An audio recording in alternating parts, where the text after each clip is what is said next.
జైళ్ళ express రైళ్లలో general బోగీల సంఖ్య తగ్గింపు.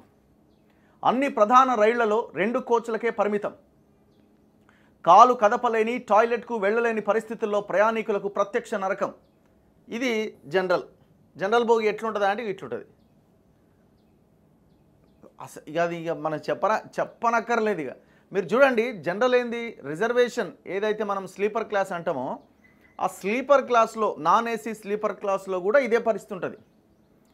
కానీ ఆ ఏసీలలో కొంత సిచ్యువేషన్ కొంత బెటర్గా ఉంటుంది. అందులో కూడా థర్డ్ ఏసీ కొద్దిగా మళ్ళీ అటు ఇటు అయితేనే ఉంది. సెకండ్ ఏసీ ఆ పైన ఫస్ట్ ఏసీ బాగుంటుంది తప్ప రైల్లో ప్రయాణం చేయాలంటే మిగతా అంతా అసలు నరకమే. ఇక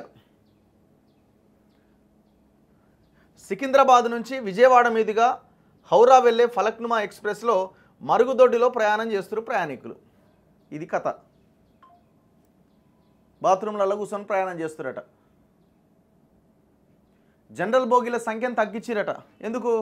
సామాన్యుడు రైలు ఎక్కొద్దు, సామాన్యుడు ప్రయాణం చేయదు, గన్ననే కుక్కుకుంటా అలానే సచ్చుకుంటూ పోవాలా. ఏసీలే పెంచుతారు, ఎందుకంటే రేట్లు ఎక్కువ ఉంటాయి కదా. పైసలు ఉన్నోళ్ళు ఏసీలు బుక్ చేసుకోనో లేకపోతే ఇంకోటో ప్రయాణం చేస్తారు. అట్లా డబ్బులు వస్తాయి. వీళ్ళ వల్ల ఏం డబ్బులు వస్తాయి? రావు కదా, పెద్దగా డబ్బులు రావు కదా. వాళ్ళ ఉద్దేశం చెప్తున్నాను నేను. శ్రామికులను, పేదలను దేశం నలుమూలలకు చేరవేసే ప్రధాన రవాణా సాధనమైన రైల్వే ఆయా వర్గాలను పూచిక పుల్లలాగా భావిస్తోందా? శ్రామిక శక్తి కొరతను తీరుస్తున్న పేదలు రైలు ఎక్కాలంటేనే భయపడేలా చేస్తోందా? సాధారణ కోచ్లను 2కే పరిమితం చేస్తున్న తీరును చూస్తే అవుననే సమాధానమే వస్తున్నది. ఈ పరిస్థితుల్లో ఎక్స్ప్రెస్, సూపర్ ఫాస్ట్ రైళ్లలో కిక్కిరిసిపోతున్న జనరల్ బోగీల్లో అడుగు తీసి అడుగేసే పరిస్థితి ఉండట్లేదు. ఉన్న చోటే గంటల తరబడి నిల్చోలేక వృద్ధులు, పిల్లలు, మహిళలు ప్రత్యక్ష నరకం చూస్తున్నారు. టాయిలెట్స్లో కూడా ప్రయాణికులు నిండిపోతుండడంతో కాలకృత్యాలు తీర్చుకోలేని పరిస్థితి. ఇతర ప్రయాణికుల కాళ్ల దగ్గర కూర్చొని పడుకొని ప్రయాణం సాగించాల్సిన దుస్థితి. అన్ని రైళ్లలో ఇది నిత్యకృత్యం. దూర ప్రాంత రైళ్లలో అధిక సమస్య. సికింద్రాబాద్ నుంచి విజయవాడ, విశాఖపట్నం, భువనేశ్వర్, ముంబై వైపుగా బీహార్, ఉత్తరప్రదేశ్ రాష్ట్రాల వైపు ప్రయాణించే రైళ్లలో ఈ సమస్య చాలా తీవ్రంగా ఉన్నది. తొలుత బోగి లోపలికి వెళ్లేందుకు ప్లాట్ఫామ్ పైన ప్రయాణికుల మధ్య పెద్ద పోరాటమే జరుగుతోంది. అతి కష్టం మీద లోపలికి అడుగుపెట్టిన వారికి ఆ సంతోషం కొన్ని క్షణాలే మిగులుతుంది. ఎంత ఘోరంగా ఉందో చూడండి పరిస్థితి. ఇది మన రైళ్ల పరిస్థితి.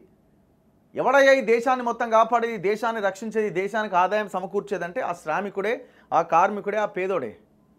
ఇవన్నీ కూడా ఉత్పత్తి వర్గాలు. వాళ్ళు ఒక్కరోజు పని ఆపేస్తే కథం, దేశం మొత్తం స్తంభించిపోతుంది. కానీ వాళ్ళకుండే సౌకర్యాలు. కూర్చున్న వారు టాయిలెట్కి వెళ్ళలేక, సీటు దొరకని వారు గంటల తరబడి నిల్చోలేక నిస్సహాయులుగా మిగిలిపోతున్నారు.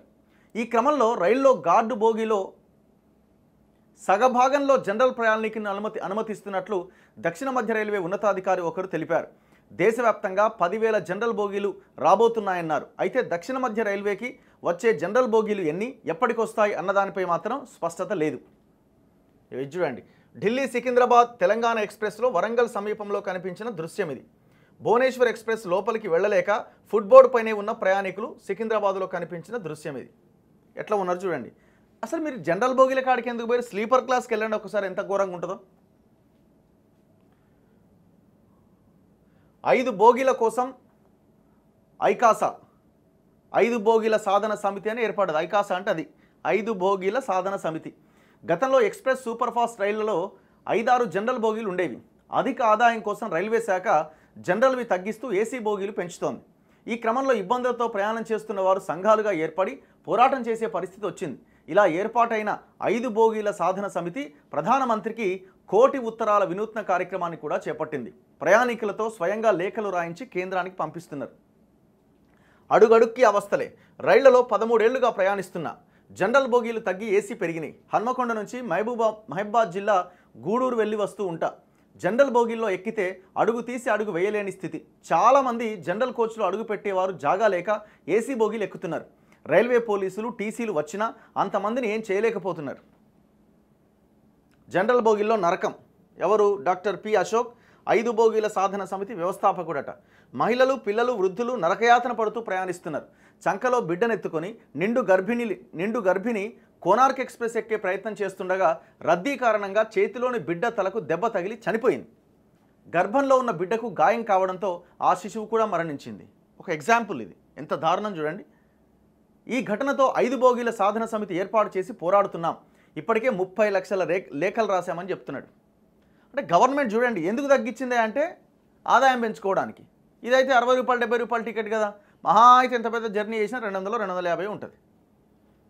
హే ఈ పైసలు తక్కువ వస్తున్నాయి, అదే ప్లేస్లో ఏసీ బోగి పెట్టిన మనకు పైసలు ఎక్కువ వస్తాయి కదా.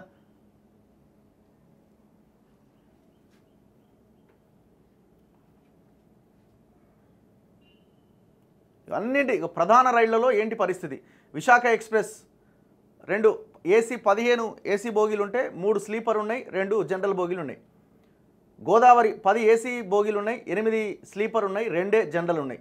Gautami same 10 AC 8 sleeper 2 general. East Coast 9 AC 7 sleeper 2 general.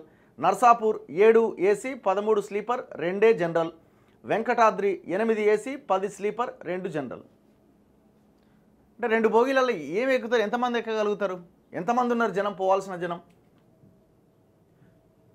So ఇట్లా ఉంటుందన్నమాట గవర్నమెంట్స్ ఆలోచన విధానం. ఇందులో మళ్ళీ దక్షిణ మధ్య రైల్వే వీళ్ళు ఒకవేళ బోగీల సంఖ్యను పెంచే పరిస్థితి ఉన్నా మరి దక్షిణ మధ్య రైల్వేకి ఎన్ని ఇస్తారన్నది ఇంకో క్వశ్చన్ మార్క్. దక్షిణ మధ్య రైల్వేలో పరిస్థితి ఎట్లా ఉందంటే ఎక్స్ప్రెస్ అండ్ ప్యాసింజర్ రైల్స్లో అన్ని రకాల బోగీలు కలిసి 4136 బోగీలు ఉన్నాయి అన్ని రైళ్లు కలిపి. ఇందులో రిజర్వ్డ్ ప్రయాణికుల బోగీలు 3110 అంటే 75% వాళ్ళే. ఫస్ట్ ఏసీ కావచ్చు, second AC, third AC and sleeper class. ఇక 2023-24లో ఈ బోగీల్లో ప్రయాణించిన వారు 7,14,00,000 మంది. మొత్తం ప్రయాణికుల్లో వీరి శాతం 27%. అంటే మొత్తం ప్రయాణిస్తున్న 100 మందిలో 27 మంది మాత్రమే ఈ రిజర్వేషన్ కోటా కింద వెళ్తున్నారు. మిగతా వాళ్ళంతా జనరలే. జనరల్ బోగీలు 1026 ఉన్నారు. ఈ బోగిల్లో ప్రయాణించిన వారు 18,91,00,000. ఎంత భయంకరమైన స్టాటిస్టిక్స్ చూడండి. రిజర్వేషన్లు స్లీపర్ కానీ AC first AC 3 tier 2 tier or 1 tier ఏది తీసుకున్నా 7 కోట్లు దాటలే. కానీ ఇదే జనరల్ బోగిల్లో ప్రయాణించిన వాళ్ళు 19 కోట్ల మంది ఉన్నారు. ఇది ఓన్లీ దక్షిణ భారతదేశ దక్షిణ మధ్య రైల్వే రైళ్లకు సంబంధించి. మొత్తం ప్రయాణికుల్లో వీరి శాతం అయితే 73%. రిజర్వేషన్ వాళ్ళు 27%. మరి ఎక్కడి నుంచి వస్తున్నాయి జనం ఏమి ఎక్కుతున్నారు? దీన్ని బట్టి మనకు 2-3 విషయాలు అర్థమవుతాయి. ఎంత భయంకరమైన పేదరికంలో ఉన్నామన్నది ఒకటి, ఎక్కే వాళ్ళ సంఖ్య జనరల్ బోగిల్లోనే ఉందన్నది రెండోది. మరి ఎవరికి సౌకర్యాలు కల్పించాలి ప్రభుత్వాలు? ప్రజా రవాణా అనేది దాంట్లో లాభసాటి ఆదాయం చూసుకుంటే కష్టం.